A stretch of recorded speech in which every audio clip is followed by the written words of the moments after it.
Have you ever had one of those days where you just mess up? Maybe you said exactly the wrong thing in a really crucial meeting. Oh, yeah. Or forgot something important. Right. Or maybe you completely forgot an important deadline. Or even worse, maybe you snapped at someone you really care about. We've all been there, haven't we? Definitely. Those moments sting. They really do. And Yeah. in that very moment, what's your first reaction? For most of us, that inner critic suddenly lights up, doesn't it? Instantly. It starts scolding you, just relentlessly listing all your perceived faults, leaving you feeling angry, upset, deeply disappointed, maybe embarrassed, or even like deep down, a profound sense of shame. It's heavy. It's an incredibly common human experience, this feeling of turning against ourselves just when we probably need kindness the most. But what if, instead of being just pummeled by that really harsh inner voice, you had a different way, a different path to navigate those difficult moments? What if you could meet them with kindness and understanding, maybe even a sense of calm? It sounds almost, well, revolutionary, doesn't it? It really does. Yet this alternative is exactly what the practice of self-compassion offers. It's about fundamentally transforming your inner dialogue, learning to be your own steadfast ally rather than, your harshest judge. Exactly. And to really define what we mean by self-compassion, let's maybe turn to Stephanie Strauss. She's a renowned yoga, meditation, and mindfulness expert, and she puts it so beautifully. Okay. She says, self-compassion involves learning how to be kind, gentle, and patient toward ourselves when things in our lives get tricky, challenging, messy, sad, awful, or unbearable. And then she adds this, it's learning how to become our own best friend. Wow. Your own best friend. That really lands, doesn't it? It's powerful. It's almost a radical shift in how we relate to ourselves. Okay, so let's unpack this. In this deep dive, our mission is really to explore the profound benefits of genuinely being compassionate toward yourself. Right. What does it actually do? Yeah, and we're going to delve into concrete, actionable exercises. Things designed to help you replace that corrosive, negative self-talk with genuine self-compassion, ultimately guiding you on a path to becoming your very own best friend. And this journey really begins with understanding what self-compassion truly is, because honestly, it's so frequently misunderstood. People often dismiss it as, self-pity or weakness. Which it absolutely isn't. Yeah. It's really not that complex at its core. Self-compassion is fundamentally no different from the compassion you'd naturally extend to others. So let's start there. I want you, the listener, to take a moment and genuinely think about a time you felt deep compassion for a close friend. Someone who was really suffering. Okay. Like a real-life example. Exactly. Maybe they lost a job they loved or went through a really painful breakup, or perhaps they made a significant mistake and were just beating themselves up about it. How did you respond to them? Chances are you probably approached them with warmth Right. and understanding and a genuine desire to help. Sure. You wouldn't kick them when they're down. Precisely. You wouldn't heap judgment on them. You'd offer support, a listening ear, Yeah. probably some reassurance. That's compassion for others. And that's precisely the essence. The very word compassion itself gives us a profound clue. It's derived from Latin, calm meaning to be with, and passion meaning suffering. It'd be with suffering. Yeah.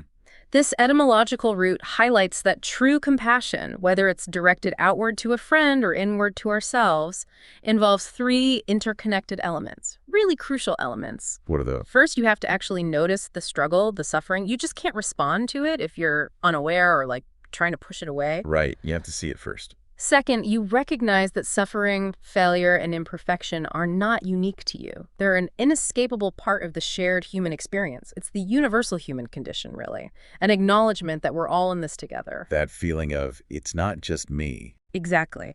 And finally, it means responding to that suffering with warmth, understanding, and kindness, with a genuine desire to alleviate that pain in some way, not add to it. This brings us neatly to the pioneering work of Dr. Kristen Neff. She's a leading researcher in this field, and she's really laid the groundwork for understanding self-compassion in a structured way. Yes, her work is foundational. She outlines three core pillars or essential elements that truly form the basis of this practice. They're interconnected and really form the foundation of a truly compassionate relationship with yourself. Okay, what are the three? They are self-kindness versus self-judgment, common humanity versus isolation, and mindfulness versus over-identification. When you can bring all three online, that's when self-compassion really blossoms. Okay, let's break down that first one because I think it's where many of us first stumble. Self-kindness versus self-judgment. the default often. Right. This pillar really asks us to be warm and supportive toward ourselves when we suffer, when we fail, or when we feel inadequate. It's about consciously choosing kindness instead of ignoring our pain or, what many of us regrettably default to, harshly criticizing ourselves. Yeah, inner critic again. Yeah. Think about it. When your friend made that mistake we talked about earlier, you wouldn't tell them they're worthless or shame them, would you? Of course not. You'd be that helpful, encouraging friend, maybe like a good coach or mentor. Self-kindness is just applying that same warmth and understanding internally, consistently. And the real-world impact of this inner shift is huge. This internal support, this gentler stance, it allows us to feel safe. Safe within ourselves. Exactly. Yeah. And when you feel safe within yourself, you're in a much better frame of mind to actually cope with challenges. It's about creating an internal environment that supports healing and positive change rather than one that just makes the pain worse. It empowers you to effectively deal with what's happening or make necessary adjustments in your life, approaching issues from a place of inner strength, not fear or shame. The real aha here is that being kind to yourself isn't weak. It's actually the bedrock of true resilience. That leads us right into the second pillar, common humanity versus isolation. This is a really powerful one, I think, especially in those moments of struggle. Absolutely. When we're grappling with a setback or a personal failing, there's often this incredibly irrational but pervasive sense of isolation. It's like we convince ourselves we're the only ones having this specific painful experience, right? Totally. Why me? Exactly. Thoughts like, why me? Why is this always happening to me? What's fundamentally wrong with me? Just pop up, and this inner monologue creates this profound wall, making us feel utterly alone in our suffering, as if our pain somehow sets us apart. And the simple truth, which this pillar beautifully highlights, is that all humans are vulnerable, flawed, and imperfect.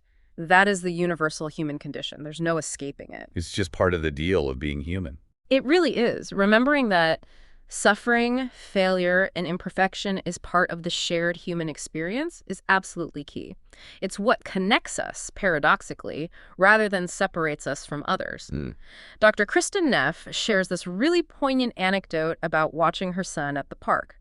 While other children were playing, normally, her son, who has autism, was engaging in repetitive behaviors. Right. And she initially felt that crushing isolation, thinking, why can't I have a normal child like everyone else? That's heartbreaking. It is. But then using self-compassion, she recognized that every parent, every single human experiences some form of hardship or challenge. Maybe not the same one, but everyone struggles. It shifted her perspective. Completely. This realization transformed her feelings of intense isolation into a deep connection with the other mothers at the park and really with all parents everywhere. The big takeaway here is that your struggles are part of a larger human tapestry. They connect you to everyone rather than isolating you. You're not alone. And finally, the third pillar, mindfulness versus over-identification. So self-compassion isn't about ignoring your pain or just burying your head in the sand, is it? No, not at all. In fact, it requires a balanced, mindful approach to our suffering. This means we neither suppress it, pushing it away as if it doesn't exist. Which many of us try to do. Right? Nor do we become overly immersed in it, letting it just sweep us away completely in a wave of negativity. Okay. It's about acknowledging that this is a moment of suffering without adding judgment. You're simply observing the feeling, the reality of the moment, rather than becoming the feeling itself. Observing, not becoming. I like that. Precisely. Mindfulness allows us to step outside our usual reactive way of looking at things. It helps put our own situation into a better, broader perspective. How so? Well, it means turning toward our pain with an acceptance of the present moment reality, whatever that is. This prevents us from becoming over-identified with difficult thoughts and feelings, so we aren't swept away by negative reactivity. Okay. You notice the emotion, you acknowledge it, there's sadness or there's frustration, but you don't let it consume you or define your entire being in that moment. It's a crucial distinction that helps you respond thoughtfully rather than just react impulsively. So the core insight here is that you can acknowledge your pain without letting it totally control you. You observe it rather than drowning in it. Exactly. That's the balance mindfulness brings. Now, here's where it gets really interesting, I think, and might even surprise some listeners. Self-compassion isn't just soft or gentle, as many might assume. Not just warm fuzzies. Right. In fact, Dr. Neff highlights that there are actually two distinct faces of self-compassion. A tender side and, get this, a fierce side. That's right. And understanding both is crucial. The quintessential question of self-compassion when you're faced with a difficult situation is always, what do I need right now? Okay. And more specifically, what do I need to help alleviate my suffering? The answer to that question can change dramatically depending on the circumstances. So it's situational. Very much so. Sometimes what we need is tender self-compassion. This involves being with ourselves in an accepting way. Comforting, reassuring ourselves that we're not alone, just being present with our pain without trying to fix it immediately. Like how you treat a friend. Exactly. Or think of it like a loving parent soothing a crying child. It's about nurturing and caring for yourself internally, offering solace, acceptance, validation. But then there are those critical times when maybe tender self-compassion isn't enough or isn't quite what's called for. That's where the fear side comes in. Yes, exactly. That's when fierce self-compassion comes into play. Fierce self-compassion involves acting in the world to actively alleviate suffering, not just acknowledging it internally. Acting in the world. How so? Well, it often means protecting ourselves from harm, providing for our needs, or motivating ourselves to make necessary changes. Kristen Neff uses the powerful metaphor of a mama bear. A mama bear ferociously protects her cubs when threatened, right? Or she actively seeks out resources for them, or even moves them to a new territory with better provisions if needed. So fierce self-compassion is like that mama bear energy turned inward. Precisely. It can mean standing tall and saying no to unhealthy demands or toxic situations. It means drawing healthy boundaries in relationships, or even fighting injustice when needed. It sounds quite active, assertive. It is. It can also mean saying yes to ourselves, pursuing what's truly needed for our own happiness and well-being, rather than always subordinating our needs to others. If we're stuck in a harmful situation or habit, fierce self-compassion means taking bold, assertive action to do something different. So it's not about being aggressive, but protective and proactive for yourself. Exactly. It's not about being unacceptable as we are. It's about caring enough about ourselves to create better conditions for our lives. The key and the profound insight here is balancing these two faces, the tender and the fierce. Why is the balance so important? Because when both are present, it creates a powerful, whole, and deeply caring force. It allows us to not only transform ourselves, but also potentially the world around us. It's this dynamic partnership between acceptance and action, knowing when to soothe and when to act. Okay, so we've defined it, explored the pillars, even the tender and fierce sides. Now let's talk about the why. Why does all of this matter to you, the listener? Right. The payoff. Yeah, the power of self-compassion extends far beyond just feeling a little better in the moment or being nicer to yourself. Practicing self-compassion has truly profound, broad-spectrum effects across your mental, emotional, and even physical well-being. It's huge. It's not just a nice idea. It's really a foundational pillar for a healthier, more fulfilling life. Absolutely. Let's start with mental and emotional well-being. The research here is incredibly clear and consistent. Self-compassion is strongly linked to significantly lower levels of depression, anxiety, and general stress. Lower depression and anxiety. That alone is massive. It is, and it's associated with greater happiness, more optimism, and overall life satisfaction. This practice can dramatically reduce intense shame, that crippling self-loathing we talked about, and the tendency to just ruminate endlessly on negative thoughts. Getting stuck in those loops. Exactly. It also helps with what psychologists call emotional dysregulation, that feeling of being completely overwhelmed by your emotions. Self-compassion makes it easier to manage your feelings without being swept away. Okay. And for individuals dealing with post-traumatic stress disorder, PTSD, self-compassion has even been shown to promote improved outcomes and healing. Wow. Ultimately, it fosters better emotional regulation and a stable, unconditional sense of self-worth, one that isn't dependent on external validation or your latest achievement. Imagine having an internal anchor that holds firm no matter what storms you encounter. That's what it can offer. And what does this all mean for your physical body? Because it's not just about your mind, is it? Not at all. Self-compassion boosts physical health directly, primarily by reducing stress. When you're less stressed, your body's systems, everything from your immune response to your cardiovascular health, simply function better. Makes sense. Stress takes a toll. It really does. But it goes further than that. Self-compassionate people are actually more likely to make healthier lifestyle choices. Oh, interesting. Why is that? Because they care for themselves. It stems from that kindness. So they're more inclined to exercise regularly, eat nutritious food, prioritize getting medical checkups, and consistently get enough restful sleep. So it motivates healthy behaviors, not complacency. Exactly. There are even documented links to stronger immune systems and better maintenance of blood pressure and cortisol levels, cortisol being a direct marker of stress in the body. So truly, it's holistic. Your mind, emotions, and body all benefit from this inner kindness. The ripple effects just keep going, don't they? What about personal growth? Yes, self-compassion is a powerful catalyst for personal growth and resilience. It encourages what's known as a growth mindset. Okay, explain that a bit. A growth mindset means you see challenges and mistakes not as failures that define you, but as valuable opportunities to learn and grow. You're less afraid of messing up. Because you won't beat yourself up endlessly if you do. Precisely. And when you practice self-compassion, you're more likely to strengthen your personal accountability. This might sound counterintuitive to some, but people actually take more responsibility for their misdeeds. More, not less. Yes, because rather than dwelling in paralyzing guilt or self-blame, they actively try to repair situations and make amends. This inner ally allows you to acknowledge your shortcomings without feeling utterly worthless or just giving up. Okay. Most importantly, perhaps, it builds deep resilience. It provides you with the emotional tools to handle tough times and bounce back quicker. Instead of being paralyzed by the fear of judgment, you're motivated by a genuine desire for well-being. So it fuels motivation differently. Absolutely. It fosters increased motivation, determination, and a healthy focus on learning and personal growth, not just on avoiding criticism or shame. And here's another truly transformative benefit: improved relationships. How does being kinder to yourself impact how you relate to others?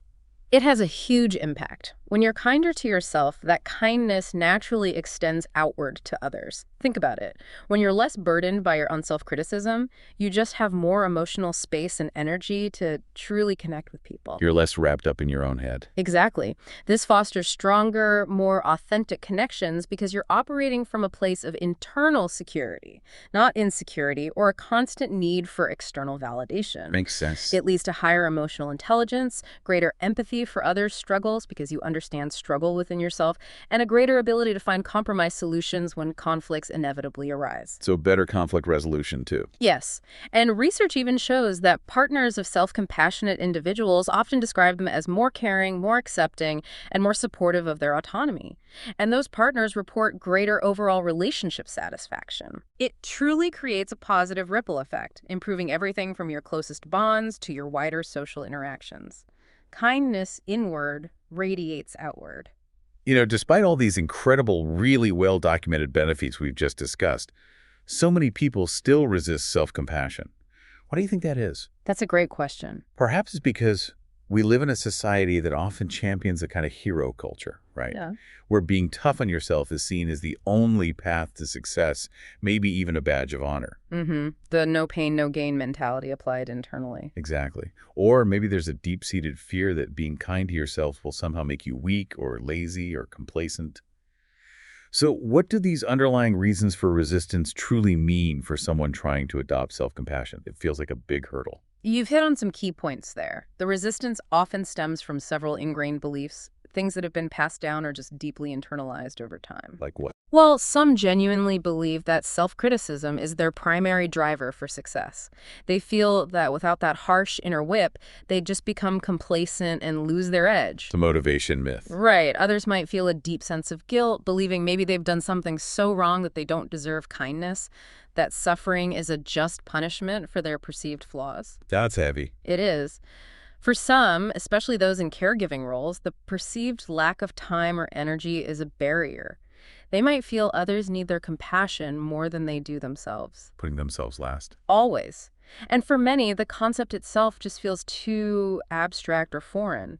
They might wonder, what does it even mean to be compassionate towards myself? How do I have a relationship with me? Yeah, it can sound a bit vague at first. These underlying reasons are often intertwined with common myths about self-compassion that we absolutely need to tackle head-on, systematically dismantle them. Okay, let's do that. Let's bust these myths one by one, starting with myth 1. Self-compassion is weak. Ah, the classic. Yeah. The common belief here, often heard in competitive environments, is that self-compassion is, for sissies, or a hearts and flowers approach that just makes you soft and vulnerable, unable to face life's harsh realities or achieve anything significant. And the truth is actually the polar opposite. Self-compassion is one of the most powerful sources of coping and resilience available to us. Research consistently shows that self-compassionate people are significantly stronger and better able to deal with highly stressful situations. Stronger, not weaker. Definitely stronger. This isn't just theory. Studies have looked at individuals facing immense challenges, natural disasters, military combat, chronic health issues, raising children with special needs, even going through divorce. Really tough stuff. Extremely tough. And in all these scenarios, self-compassion equips you with an inner ally, not an inner enemy. It enables you to face life's battles with greater fortitude and bounce back more effectively. It's about supporting yourself when you're down, not kicking yourself further. So the profound insight here is that kindness fuels strength. It doesn't diminish it. Precisely. Kindness is courage. Okay, moving to myth 2. Self-compassion is selfish or self-indulgent. Another common one. Yeah, the belief here is that being kind to yourself means neglecting others or just doing whatever feels good in the moment, often at the expense of your long-term well-being or your responsibilities. People worry it's just about, wallowing in self-pity or an excuse to avoid accountability. The truth here is actually quite paradoxical. When you're absorbed in relentless self-judgment, you actually have less emotional capacity for others. How so? Because your focus becomes entirely inward, consumed by your own perceived inadequacies and pain. That's a form of self-centeredness, ironically enough. Huh. Never thought of it that way. Self-compassion, however, fills your own cup, as the saying goes. It allows you to sustain caring for others without burning out. This is especially critical for caregivers who often give until they have absolutely nothing left. Right. You can't pour from an empty cup. Exactly. And it's also vital to distinguish self-compassion from self-indulgence. When you truly care about yourself, you are willing to undergo discomfort for your long-term well-being. Like making healthy choices. Yes. This is why research shows self-compassionate people are more likely to exercise, eat well, get medical checkups, prioritize sleep. These things aren't always immediately pleasurable, are they? But they are acts of long-term kindness to yourself. That makes sense. So the aha here is that true self-care empowers you to care more deeply and sustainably for others without depleting yourself. It's not selfish, it's resourceful. Next up, and this is a big one for many high achievers, I think. Myth 3. Self-compassion kills motivation or makes me complacent. The fear that kindness makes you lazy. Yeah, this belief suggests we need to be harsh on ourselves. Yeah. That self-criticism is the only way to drive achievement and improvement, that it keeps us sharp and striving. Otherwise, we'll just slack off. Again, the research unequivocally turns this on its head. Self-criticism often leads to fear of failure, which then leads to procrastination, anxiety, and ultimately sometimes giving up entirely. It paralyzes more often than it motivates. Okay. Self-compassion, on the other hand, is a more effective and sustainable motivator than self-criticism. It fosters a genuine learning and growth orientation because you genuinely care about yourself and want to be happy and healthy. Rather than just trying to avoid judgment. Precisely. It's motivation from a place of care, not fear. Studies demonstrate that self-compassionate people are more likely to take personal responsibility for their mistakes or misdeeds, apologize sincerely for harm done, and genuinely commit to not repeating harmful behaviors. So they learn better from mistakes. Yes, because they're not paralyzed by shame. They're supported by an inner ally who believes in their capacity for growth and change. The core insight. Motivation born from kindness is far more powerful and enduring than motivation born from fear. Okay, last one. Myth 4. Self-compassion is the same as self-esteem. People sometimes believe it's just about feeling good about yourself, or maybe worse, being narcissistic, leading to an inflated ego. This is such a crucial distinction and maybe one of the most important takeaways from busting these myths. Self-esteem, as it's usually understood, often requires feeling special or above average. Right. Comparing yourself to others. Exactly, which makes it inherently fragile and dependent on external success, praise, or comparison. When you succeed, your self-esteem might soar, but when you inevitably fail or fall short, it can crash. Very unstable. Very. And this dependence can even lead to negative behaviors like bullying or prejudice, trying to elevate yourself by putting others down to maintain that above-average feeling. Ouch. Okay. Self-compassion, however, is not a judgment or an evaluation of yourself at all. It's a stable way of relating to your ever-changing self with kindness and acceptance, regardless of success or failure. So it's not based on performance. Not at all. You don't need to be perfect or better than anyone else to deserve kindness from yourself. You just need to be a flawed human being, like everyone else on the planet. It provides a much more stable and unconditional sense of self-worth because it's based on accepting your fundamental humanity. not on judging your performance against some ideal standard. So the aha here is that self-compassion offers a far more resilient and healthy sense of self than fragile conditional self-esteem. Absolutely. It's a bedrock, not a roller coaster. Those myths are truly the biggest blocks to adopting self-compassion, aren't they? They keep us stuck in these old, unhelpful patterns that ultimately just sabotage our well-being. They really do. They're deeply ingrained for many of us. But now that we've unpacked what self-compassion is and isn't, and hopefully busted some of those persistent myths, let's dive into some practical daily exercises you can actually use to cultivate this powerful skill. It's about moving from understanding to consistent action, right? Exactly, because knowing isn't the same as doing. One of the most foundational and widely taught exercises developed by Dr. Kristen Neff herself is called the self-compassion break. Okay, the self-compassion break. Its purpose is to intentionally bring those three core components we discussed, mindfulness, common humanity, and self-kindness, to bear on a current struggle. It's designed to be a short, powerful intervention you can use anytime, anywhere. Sounds incredibly useful. Yeah. So how do we begin this practice? Walk us through the steps. Okay, the first step is simply to reflect on a difficult situation. Think of a challenging thought, emotion, or situation, maybe something from the past or something you're currently dealing with that's causing you stress. Should it be something huge? If you're new to this, it's actually best to start with something moderately difficult, not your most overwhelming problem. Ease into it. As you bring it to mind, gently notice how the situation makes you feel emotionally. And try to locate where you feel that emotional discomfort in your body. Perhaps a tightness in your chest, a knot in your stomach, tension in your shoulders. Just observe it without judgment. Okay, so identify the struggle and feel it in the body.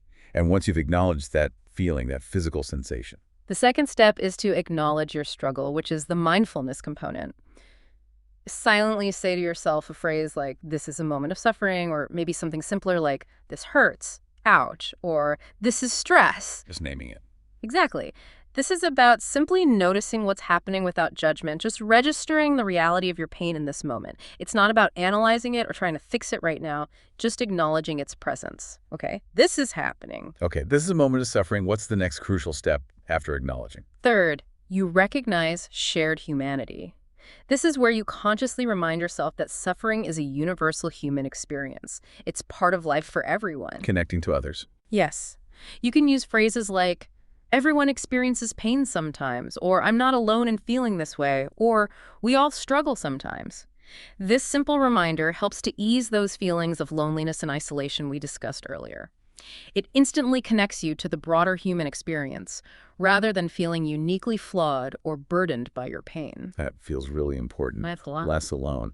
So after acknowledging the pain and recognizing its universality, the fourth step is to actively offer self-kindness. Yes.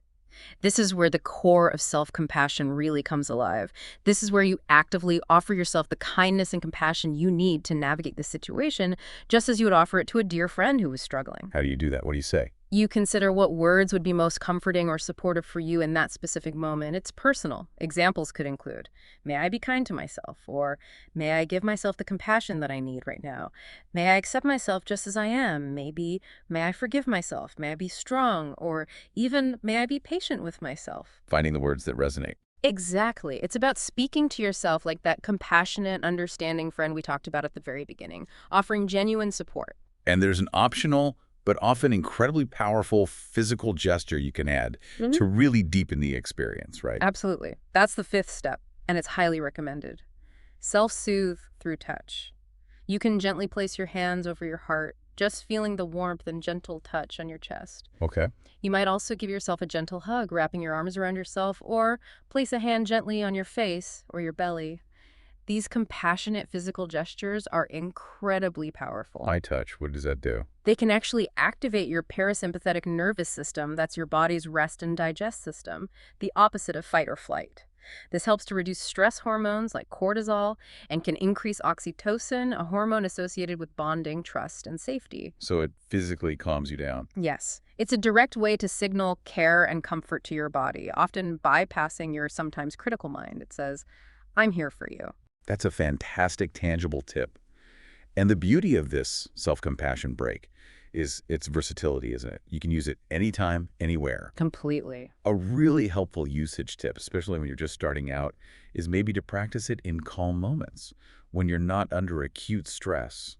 That's excellent advice. The more you practice it when you're relatively calm, the easier and more natural it will become to evoke those three components: mindfulness, calming humanity, kindness, and truly offer yourself compassion when you genuinely need it most, when you're actually feeling stressed or overwhelmed. It's like building a muscle, right? You Yeah. train it when things are good, so it's strong when things get tough. Precisely. You're building that neural pathway for self-compassion. Okay, our next practical exercise involves writing, which can be a deeply reflective and sometimes transformative tool. Exploring self-compassion through writing. This isn't just random journaling, though. This sounds like a very specific, structured approach. It is, and it can be a powerful way to engage directly with your inner critic and begin to transform its voice into something more supportive. The process involves first identifying an area where you feel insecure or judge yourself harshly. Like what kind of area? Oh, it could be anything. Your appearance, a personality trait you dislike, a specific behavior you regret, maybe an action you feel ashamed of. Be as specific as you can. Pinpoint something that tends to trigger that self-criticism. Okay, got it. And then you simply write about it. I can imagine for some listeners, just writing down those negative thoughts might feel, well, pretty awful, almost like reinforcing the negativity. Yep. How do you ensure this process is helpful and not just, digging the hole deeper? That's a very perceptive question, and it's a crucial point. Yes, the first part is to describe your feelings about this imperfection, really pouring them onto the page without holding back. The key here is raw, honest expression of your true feelings, no filtering, just get it all out. Let the inner critic speak, in a sense. This catharsis, this acknowledgement is important. Okay, so let it out first. Yeah. But then? But then, after you fully express those initial, often harsh feelings, you consciously restart the exercise. This time, you actively challenge those negative thoughts you just wrote down, but you do it from a place of compassion. How do you access that compassionate place? Imagine you are writing a letter to yourself from the perspective of a wise, kind, and unconditionally loving friend, or maybe a mentor figure you respect. What would that compassionate figure say to you about this very same issue? Okay, so shifting perspective. Exactly. For example, if you initially wrote, "How could I say something so stupid? I'm such an idiot," you would consciously reframe it with something like, "It's okay to mess up sometimes. I'm human, not perfect. Everyone makes mistakes, and this doesn't diminish my worth. What can I learn from this situation? How can I offer myself support right now instead of criticism?" It's a deliberate act of rewriting your internal narrative. Challenging and replacing the harshness with kindness. And then, what's the powerful final step? The final step is to read both parts back. Read your initial, unfiltered outpouring, those critical, negative thoughts, and then immediately follow it by reading your reframed, compassionate response. Why read both? This allows you to consciously notice the stark shift in tone and perspective. It highlights the profound difference in how those two internal dialogues feel and how they impact you emotionally and mentally. It reinforces the compassionate voice over the critical one by making the contrast explicit.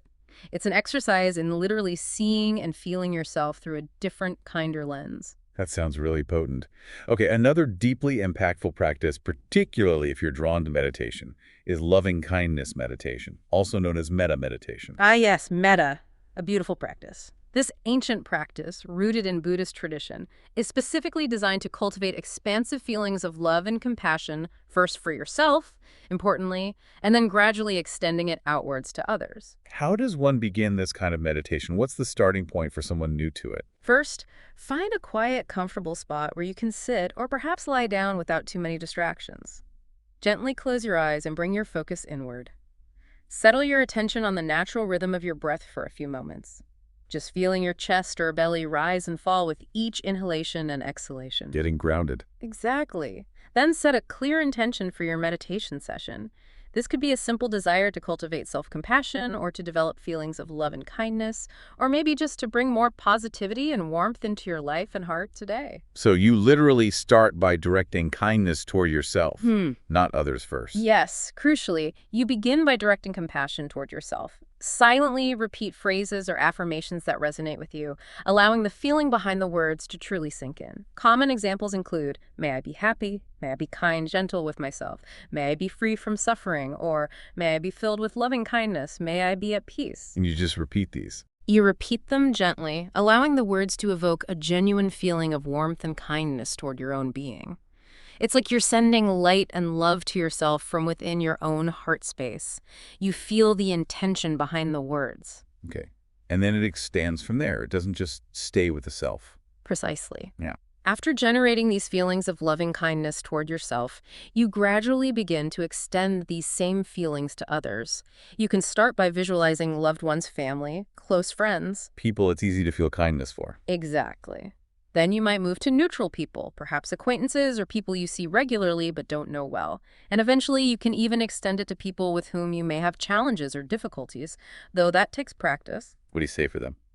For each person or group, you repeat similar phrases, simply changing the pronoun. May you be happy, may you be healthy and strong, may you be free from suffering, or may you be filled with love and compassion. The idea is to genuinely send these benevolent wishes outward, feeling that connection. And finally, you extend it even further. To everyone. The whole world. Yes, the practice traditionally concludes by extending loving kindness to all living beings, without exception. This universal intention can be expressed with phrases like, may all beings be happy, may all beings be free from suffering, may all beings everywhere be at peace, or may all beings be filled with love and kindness. It truly broadens your compassionate awareness beyond your immediate circle, fostering a sense of interconnectedness. That sounds beautiful. And how do you end the meditation session? Before you conclude, it's often helpful to take a moment just to express gratitude. Reflect on something in your life, anything at all, big or small, that you are genuinely grateful for. Simply appreciate why you're thankful for it. Feel that gratitude. Then, when you feel ready, slowly and gently open your eyes. Take your time coming out of it. Yes, it's a good idea to give yourself a couple of minutes to gently transition before you jump back into your day. Maybe drink some water or do a gentle stretch. This practice, done regularly, helps to literally rewire your brain for kindness, making compassion a more accessible and default response over time. Okay, our fourth exercise focuses on something we all do constantly, but maybe rarely with conscious awareness. Cultivating self-compassionate inner dialogue. This is about actively changing the way you speak to yourself internally, replacing that harsh self-criticism with kindness and encouragement. You said earlier this is a game changer. It really can be. And the first crucial step here is simply awareness. You need to start paying meticulous attention to your internal thoughts throughout the day. Just notice when that inner critic pipes up. Notice when you're being critical, judgmental, or unkind to yourself. Just listening in. Exactly. This might sound obvious, but many of us are so used to the background noise of self-criticism that we don't even hear it anymore. It's just normal. Awareness is always the first step toward changing anything, especially cultivating a more self-compassionate inner dialogue. Beyond just noticing, you also want to perhaps identify the critical voice. What's its tone? Is it harsh, demanding, full of blame? Just notice it without judgment, as if you're an impartial observer studying a phenomenon. Okay, so when a negative thought arises, you don't just accept it as absolute truth. You don't just let it run on autopilot in your head. Absolutely not. That's the critical juncture where change can happen. The next step is to challenge that thought. A really powerful question to ask yourself is, would I ever speak to a dear friend this way? The friend test. Yes. The answer, almost always, is a resounding no. You wouldn't tell a friend they're stupid or worthless or hopeless for making a mistake. So why on earth should you speak to yourself that way? This question creates a crucial pause, an opportunity to intervene and consciously change the script. It disrupts the old, ingrained pattern of self-attack. Okay, so you challenge it with the friend test, Right. and then you actively reframe it. You flip the script, so to speak. Yes, exactly. You actively transform that critical self-talk into a more compassionate and constructive message. Instead of just focusing on what went wrong or how bad you are, you offer yourself support, encouragement, and maybe motivation to learn or do better. Can you give an example of that reframe? Sure. So if your inner critic screams, you totally messed that up, you always do this, you're such a failure, you consciously stop, challenge it, and then reframe it to something like, okay, that was challenging and I did make a mistake, but I did my best with what I knew at the time, and I can definitely learn from this experience. What can I do differently next time? How can I support myself in getting back on track right now? Shifting from blame to supportive problem solving. Precisely. Treating yourself as an ally who needs help learning, not an adversary who needs punishment. And you can even use imagery to help with this reframing, right? Yeah. That sounds like a powerful way to tap into a different part of your mind, maybe the more emotional side. Yes, imagery can be profoundly effective here. You can try visualizing yourself as a younger version of yourself, maybe as a child. Would you still be so harsh and critical toward that innocent child who is clearly just trying their best? Probably not. Unlikely. Or you could imagine a wise, loving mentor figure, or perhaps your actual best friend offering you words of encouragement and support. What would they say to you in this moment of struggle? This visualization helps you access a kinder, more patient, and more compassionate perspective for yourself, making the reframe feel more authentic and impactful than just trying to argue with the critic logically. Tapping into that felt sense of kindness. Okay. The final practical exercise we'll discuss today is practicing self-soothing, which sounds like it encompasses both physical and emotional comfort. It does. The core concept here is about intentionally comforting yourself through gentle activities and, again, compassionate touch to actively reduce stress and evoke feelings of safety and calm, much like a loving parent would soothe a distressed child. So how do we engage in vagal self-soothing beyond just, say, taking a warm bath, which is often suggested? A warm bath is great, but it's broader than that. It involves gentle, deliberate actions that send signals of comfort directly to your nervous system. So yes, take that warm bath or listen to calming, soothing music, go for a leisurely walk in nature somewhere peaceful, or even just mindfully make and savor a comforting cup of tea or hot chocolate. Simple things. Simple, gentle things. And critically, as we touched on before, it also includes compassionate self-touch. Remember placing your hands over your heart. Really feel the warmth and gentle pressure. Give yourself a gentle hug, wrapping your arms around your torso. Place a hand softly on your face or your belly. Why is that touch so key again? Because these physical gestures are incredibly powerful physiological signals. They can activate your parasympathetic nervous system, that rest and digest mode. This helps reduce stress hormones like cortisol and can increase oxytocin, promoting feelings of calm, connection, and safety. It's literally sending a direct, undeniable signal of care and comfort to your body, independent of whatever critical thoughts might be swirling around. Bypassing the inner critic with physical kindness. And you also mentioned self-parenting as a way to soothe yourself emotionally. That sounds like a fascinating approach. Tell me more. Yes, it's about providing yourself with the kind of nurturing attention and care you might offer to a small child who is distressed, scared, or needs comforting. It's about asking, what would really soothe me right now, like a caring parent would? What might that look like in practice? Well, it could mean wrapping yourself in a warm, fuzzy blanket, making that special cup of hot cocoa, putting on your absolute coziest thick socks, using calming scents like lavender essential oil or a favorite vanilla candle, maybe getting your favorite comfort food in moderation, of course, and putting on a beloved comforting movie or listening to gentle music. It might also involve calling a trusted loved one for unconditional support or simply spending quiet time with a pet, feeling their comforting presence and non-judgmental affection. Oh, pets are great for that. They really are. The essence is to show deep tenderness to yourself, creating a safe and comforting internal and external environment to help process and alleviate emotional discomfort. It's an active, deliberate decision to provide yourself with the care and comfort you genuinely need in that moment, just as a loving parent would for their child. It's saying, your feelings matter, and I'm here to help you feel safe. So after exploring all these really powerful practices, how do we make self-compassion a real, consistent part of our daily lives? It's clearly not a one-time fix or some kind of magic pill you take. No, definitely not. So what does this all mean for truly embedding this into your everyday existence, making it stick? You're absolutely right. Consistency is the key. Self-compassion is a practice. Just like learning a musical instrument or a new language. It takes repeated, gentle, conscious effort. So where do we start with making it consistent? One excellent tip, suggested by Stephanie Strauss, who we mentioned earlier, is to start your day with a self-compassionate intention. She says it's so simple, yet so powerful, it gives you a purpose. What kind of intention? It could be something as straightforward as saying to yourself first thing in the morning, today I'm going to try to be more kind to myself, or today I'm going to be more patient with myself, especially with whatever challenges come up today.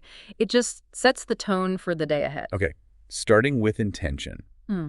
And then you have to carry that intention with you throughout the day. That seems crucial, otherwise it's just words in the morning. Exactly. Carry this intention with you as you go about your day. Remind yourself of it periodically, especially when you catch yourself engaging in that old negative self-talk or feeling stressed. Use the self-compassion exercises we just discussed, like the quick self-compassion break, to actively reinforce it in those moments. Don't try to do everything at once, maybe?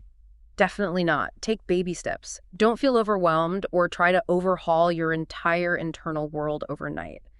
Pick just one or two exercises that resonate most with you right now, maybe just focusing on the self-compassion flick or challenging that inner critic, and commit to practicing them regularly, even if it's just for a few minutes each day. So consistency over intensity, perhaps. Absolutely. Be consistent. The more you consistently engage, even in small ways, the more naturally self-compassion will arise for you. It becomes more automatic over time. And importantly, celebrate those small wins. Acknowledge the progress. Yes, acknowledge and genuinely celebrate those moments when you successfully choose self-kindness over criticism, when you notice growth, or when you demonstrate resilience using these tools. It reinforces the positive habit and builds momentum. Don't just focus on the times you forget or fall back into old patterns. That makes so much sense. And what about forgiveness? That seems important too. Oh, incredibly important. A vital component is to forgive yourself. Remember, everyone makes mistakes. Nobody is perfect. Forgive yourself for any perceived shortcomings or times you weren't as compassionate as you'd hoped. Let go of lingering guilt and shame as best you can. Acknowledge that you are human and deserving of compassion, understanding, and countless second chances. This is crucial for sustained practice because that self-criticism will always try to creep back in, and forgiving yourself for imperfections is part of the practice itself. It sounds like a continuous journey rather than a destination you finally arrive at. But what happens if, when someone tries to open up to self-compassion, they actually feel worse before they feel better? Is that a common thing? It sounds so counterintuitive. That's a very important and insightful question, and yes, it can be quite common. It's a phenomenon sometimes referred to as the backdraft. Backdraft, like in a fire. Exactly. Sometimes when you begin to open your heart to self-compassion, old suppressed pain, maybe anger, sadness, or fear might surface unexpectedly. It's like the backdraft in a burning house. When a door is open, oxygen rushes in, and sometimes flames rush out. Similarly, when we tentatively open the door of our hearts to let kindness in, old, unloved, or unaddressed pain can rush out to be seen.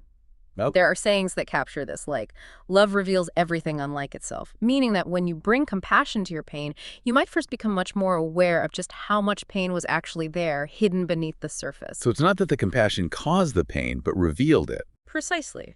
This is normal, and it actually means you are creating space for profound healing. It's a sign that the compassion is working, paradoxically, not failing. It's bringing things into the light that need healing. Okay, so it's a sign of healing, potentially, but it could also feel incredibly overwhelming for someone experiencing it. How do they navigate that if it happens? Should they push through? It absolutely can be overwhelming, and pushing through isn't usually the best advice here. The key advice is often to be slow learners with this and to gently pull back temporarily if you feel flooded or overwhelmed by the intensity of what's surfacing. Pull back. Does that mean stopping self-compassion? No, not stopping altogether, but perhaps adjusting the dosage or the focus for a little while. This might mean shifting your focus to simple grounding techniques, really feeling the sensation of your breath in your body or the solidness of the soles of your feet on the ground. Get present and grounded. Okay. Or maybe focus on simpler self-care. Exactly. Or engaging in very simple behavioral acts of self-care that provide immediate comfort and regulation, like having that warm cup of tea, wrapping yourself in a cozy blanket, listening to calming music, or petting your cat or dog. By doing so, you actually reinforce the habit of self-compassion, which is fundamentally about giving yourself what you truly need in that moment, even if what you need is just a pause or gentle grounding. You plant seeds of kindness that will eventually blossom and grow into a more sustained, compassionate state when the time is right. It's not about forcing it, but gently nurturing your capacity for kindness, always respecting your own pace and limits. That's really helpful advice. Okay, shifting gears slightly. This isn't just theory or some kind of feel-good philosophy, is it? Science is actively proving the point. Dr. Kristen Neff, who we mentioned earlier, is a pioneering researcher in this field, and you're saying there are now literally thousands of studies supporting the profound benefits and effectiveness of self-compassion practices. Indeed. The empirical foundation is robust and growing all the time. One significant area of scientific application is compassion-focused therapy, or CFT. CFT. Okay, what is that exactly? This is a specific therapeutic approach developed by the British psychologist Paul Gilbert. It explicitly integrates compassion training both for self and others into psychotherapy sessions to help people foster kinder, more supportive thinking habits. How does it work? What does it draw on? It draws from a rich blend of sources: Buddhist psychology, evolutionary psychology, attachment theory, and modern neuropsychology. It essentially teaches clients skills to cultivate and access their innate capacity for compassion, often using mindfulness-based strategies, visualizations, and guided compassion exercises. And what does CFT aim to achieve for someone struggling with, say, harsh self-criticism or shame? Its primary aim is to help clients develop skills that enable them to experience profound kindness towards themselves and also genuine consideration for others. It's particularly effective, the research suggests, in establishing a more compassionate inner voice, especially for those experiencing high levels of shame and self-criticism, which might stem from trauma, neglect, or difficult upbringings. And the research shows it works. Yes, research consistently shows CFT can significantly reduce shame, self-criticism, depression, and anxiety, while simultaneously increasing self-soothing behaviors and feelings of safeness and connection. Furthermore, neurological studies indicate that specific areas of the brain associated with empathy, caregiving, and kindness are actually activated and even strengthened through consistent compassion training. So it's literally rewiring the brain for a more compassionate, supportive response to oneself and others. That's the idea, yes. Yeah. Building those compassionate neural pathways. Now, it's really important, I think, to acknowledge that not all research shows straightforward, universally positive results immediately. And understanding these nuances helps us better apply these practices in our own lives, doesn't it? Absolutely. Science is about understanding the conditions under which things work best. So let's look at a specific study that helps highlight the importance of how self-compassion exercises are taught and practiced. The Williamson 2019 study. What was that about? Yes, the Williamson study had a very specific objective. It wanted to determine if a very brief, low-time intensity, self-administered self-compassion break practice could reduce stress and depressed mood and increase self-compassion in a group of college students over just a 3-week period. And crucially, they wanted to see if this could happen without the benefit of regular in-person group meetings or ongoing guidance from a facilitator. Sort of like, can you just give someone the instructions and have it work on its own? How exactly was this study set up? What did the students actually do? The methodology involved 129 college students who were randomly divided into 3 groups. One group was taught the self-compassion break exercise. Another group was taught a time management strategy, serving as an active control group. And a third group was a no-intervention control group, just assessed at the beginning and end. Okay. Participants were given initial instructions on their respective practices in a single session, but then they were largely expected to practice them independently on their own time over the 3 weeks. Critically, while log sheets for their practice were provided, they were not enforced or collected, so there was no accountability mechanism to ensure they were actually doing the practice regularly. Ah, okay. No checking up on them. And self-compassion levels, stress, and depressed mood were assessed at the beginning and then again after the 3 weeks. That's right. Pre-test and post-test measures. And what did the results surprisingly show? Did it go against what we've been discussing about the benefits? Well, perhaps surprisingly at first glance, the study found no significant differences in the outcome variables, self-compassion levels, perceived stress, or depressed mood between any of the 3 groups after the 3 weeks. The initial hypotheses, which predicted positive changes specifically in the self-compassion group, were not supported by the data. Wow. No difference at all. It does sound like it goes against a lot of what we've been saying about how powerful these practices are. Yeah. So what are the key takeaways and implications from this specific study? Does it mean self-compassion doesn't actually work? Or is there a deeper lesson here for our listeners about how to approach it? Not at all. It doesn't mean self-compassion doesn't work. Instead, I think it highlights the crucial importance of how it's taught, supported, and practiced, especially for beginners or in certain contexts. The discussion points within the study itself offer valuable insights into the limitations that likely led to these null findings. Such as, what were the potential reasons? For instance, the lack of enforcement of those practice logs meant participants may simply not have diligently practiced the induction enough for it to have an effect. We don't know how much they actually did it. Also, the group setting for the initial instruction where participants met only once as a group of strangers may have caused some anxiety or discomfort and hindered retention of the instructions, unlike multi-session group interventions where trust, shared experience, and comfort can be built over time. So the way it was delivered, the minimal contact, the lack of ongoing support or accountability, might have been the key issue, not the core concept of self-compassion itself. Precisely. The study specifically points out the absence of nonspecific factors that were consistently present in past successful studies on self-compassion interventions, such as the widely recognized multi-week programs developed by Smeets and colleagues or by Neff and Germer themselves. What are those non-specific factors that we're missing? Those successful interventions included crucial elements like weekly group meetings, where participants could discuss challenges, share experiences, and get support from peers and facilitators. They often included guided meditative experiences led by experienced facilitators, which can deepen the learning. These elements, things like repeated contact with facilitators, active engagement with material in a supportive environment, gaining deeper knowledge over time, and developing positive expectations for improvement through shared experience, might function as vital boosters. They likely facilitate positive change far beyond just receiving the initial instructions. It's like being given a map versus being given a map and a seasoned guide for the journey. The support matters. That's a great analogy. It sounds like the delivery mechanism for self-compassion training matters a great deal, especially at the outset when someone is first learning these sometimes counterintuitive practices. The core insight for our listener here is that consistency, accountability, and maybe some form of support, whether from a group, a therapist, a friend, or even just regular guided meditations, can significantly impact the effectiveness of their self-compassion journey. Makes sense. Were there other potential issues? Yes, the researchers also noted that the depression measure used might not have been sensitive enough to detect small changes in a generally non-clinical college student population, as the average scores were already within the normal range to begin with. It's harder to see improvement if people aren't starting from a very low point on that specific measure. So my overarching conclusion from integrating this research is that while self-compassion itself is undoubtedly powerful and beneficial, its successful integration and the realization of its full benefits, particularly when first learning, may often require more structured support or regular engaged practice.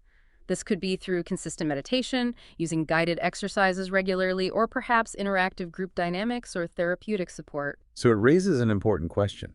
It does. It raises an important question about whether the full benefits emerge purely from understanding the core self-compassion concepts themselves, or if they are significantly enhanced, maybe even dependent upon, these supportive delivery mechanisms and continued guided engagement, especially initially.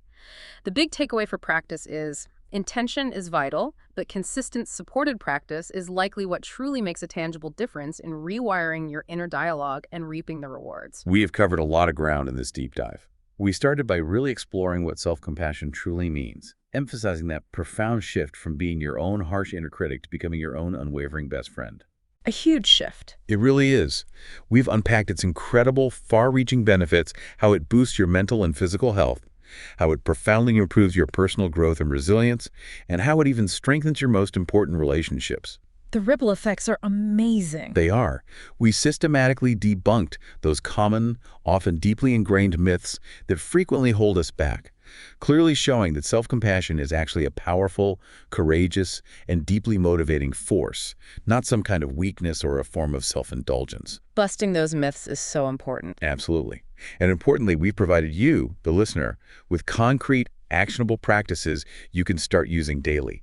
Things like Kristen Neff's powerful self-compassion break, exploring self-compassion through writing, the transformative loving-kindness meditation, consciously cultivating a more compassionate inner dialogue, and practicing various forms of soothing, physical, and emotional self-care. Real tools for the toolkit. Exactly. It's truly about cultivating an inner ally that supports you rather than attacks you through life's inevitable ups and downs. And this whole journey, as we've seen, is increasingly supported by a growing body of solid science, even as that research continues to refine how best to teach and integrate these practices effectively for everyone, acknowledging nuances like the Williamson study showed us. Right.